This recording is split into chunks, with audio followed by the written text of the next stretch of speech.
Здравейте! За тези, които не ме познават, казвам се Николай Янков, докторант съм към специалност индология в Софийския университет и съм член на Българското общество по индианистика Орловия кръг. Може би е по-добре да започна така. Сега сегагуего, лацгуно веладо, Николай Юнгец. Денетинет хорадоне етенизганха охонджа, денетинет хорадоне сонкуанджия андженека грахкла. Етон ютон хакне онго нигора. Ето така звучи езикът, от който произлиза понятието оренда.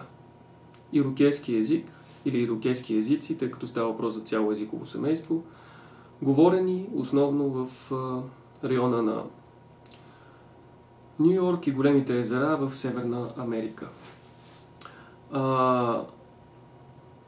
Думата оренда има различни разновидности в тези езици. Може да е оренна, може да е гаренна, може да е йоренна, но винаги обозначава едно и също нещо. Идеята, концепцията за безличната сила, която е присъща на природните обекти и дадености, а също и на живите твари, включително и човек. В този смисъл това е толкова българска дума, колкото и думи като анцуг, бюро, идиот, шимпанзе, шкембе чорба и други. Повод да кажат всичките тези, да направят това видео, е изключително нашумялата книга напоследък на Розмари Демело, Стопанката на Господ, за която сигурно сте чували, тъй като така авторката направи една сериозна маркетингова кампания срещу всичките издатели и разпространители, с което популяризира допълнително книгата си и превърна я в някаква психоза. И книга, която тя прокламира като требник на българските народни обреди, като изследване върху българските традиции.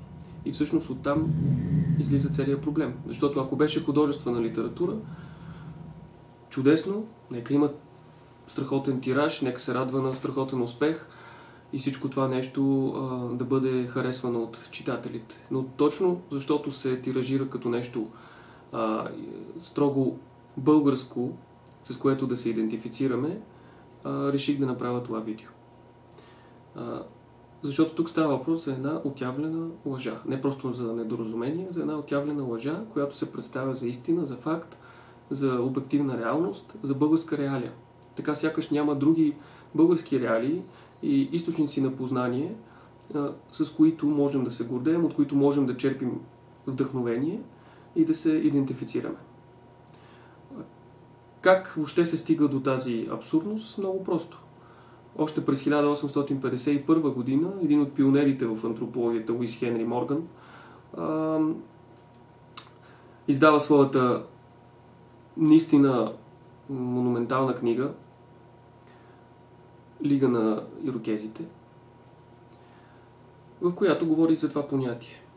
След него, разбира се, други антрополози го използват, за да обозначат същата тази концепция за безличната сила в природата и хората, но при други култури и други етноси и народи, тъй като тя е разпространена общо взето в цял свят, но под различни форми и имена.